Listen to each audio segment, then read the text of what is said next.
കന്മഷനാശിനി കാരുണ്യശാലിനി നിർമ്മലാരൂപിണി കൈതൊഴുന്നേൻ.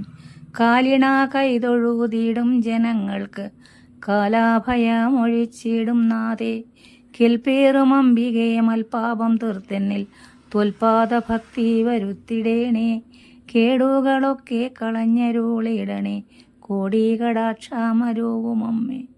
കൈതൊഴുതിടുന്നേൻ ചെയ്തോരു ദോഷങ്ങൾ കൈതവാമെന്നിയെ നീക്കിടേണേ അമ്മേ ദേവി ഭഗവതി. കൊടുങ്ങല്ലൂർ അമ്പലത്തിലെ മഹാത്മ്യങ്ങൾ ഓർക്കാനും ഓർമ്മിപ്പിക്കുവാനും ശ്രമിക്കുന്നവർ കുറവാണ്. കൊടുങ്ങല്ലൂരിൽ നിന്നും ആവാഹിച്ചു കൊണ്ടുപോയിട്ടാണ് മറ്റ് പല സ്ഥലങ്ങളിലും കാളിപ്രതിഷ്ഠ നടത്തിയിരിക്കുന്നത്. സഹസ്രാബ്ദങ്ങൾ പഴക്കമുള്ള അമ്മയുടെ അമ്പലത്തിനോ അമ്മയ്ക്കോ ഒരു പൂറൽ പോലും ഏൽപ്പിക്കാൻ ആർക്കും കഴിഞ്ഞിട്ടില്ല, കഴിയുകയുമില്ല. കൊടുങ്ങല്ലൂർ അമ്പലത്തിന് ചുറ്റും കമ്പിവേലികൾ മാത്രമായിരുന്നു. അന്നത്തെ ഖജനാവ് ഇന്നത്തെ പോലുള്ള കെട്ടിടമായിരുന്നില്ല. ദേവിയുടെ ആഭരണങ്ങൾ വാർപ്പിൽ വെച്ച് ഖജനാവിൽ കൊണ്ടുവയ്ക്കുമായിരുന്നു. വെളുപ്പിന് എടുക്കാൻ ചെല്ലുന്ന സമയത്ത് ചുറ്റിലും സർപ്പങ്ങൾ തലവെച്ച് കിടപ്പുണ്ടാകുമത്രേ. ആഭരണം എടുക്കാൻ ചെന്നതും എല്ലാവരും അവരവരുടെ സ്ഥാനത്തേക്ക് പോകുമായിരുന്നു. പിന്നീട് കാണുവാൻ കഴിയില്ലത്രേ. പരിഷ്കാരങ്ങളും കാവലുകളും മേൽനോട്ടങ്ങളും കൂടിയപ്പോൾ ഇപ്പോൾ എങ്ങനെയാണെന്നറിയില്ല. വെടി വഴിപാടാണ് ദേവിക്ക് ഏറെ ഇഷ്ടമെന്ന് പറയപ്പെടുന്നു.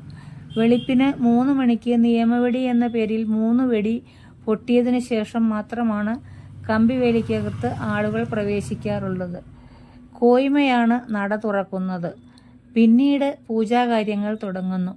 8 മണിക്ക് 3 വെടി പന്തീരടി എന്ന് പറയുന്നു. ഉച്ചയ്ക്ക് 12 മണിക്ക് ഉച്ചപൂജ. ഉച്ചപൂജ കഴിഞ്ഞ് 1 മണിക്ക് ശേഷം ആരെയും കമ്പിവേലിക്കകത്ത് കാണാൻ സാധിക്കില്ല.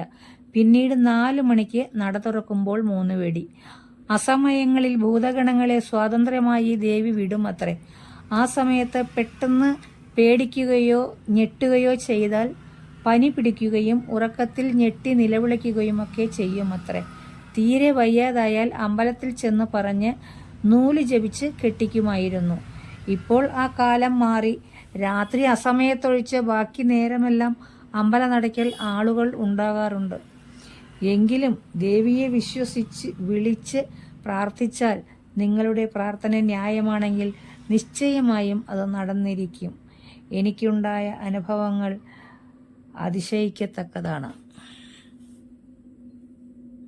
നമസ്കാരം.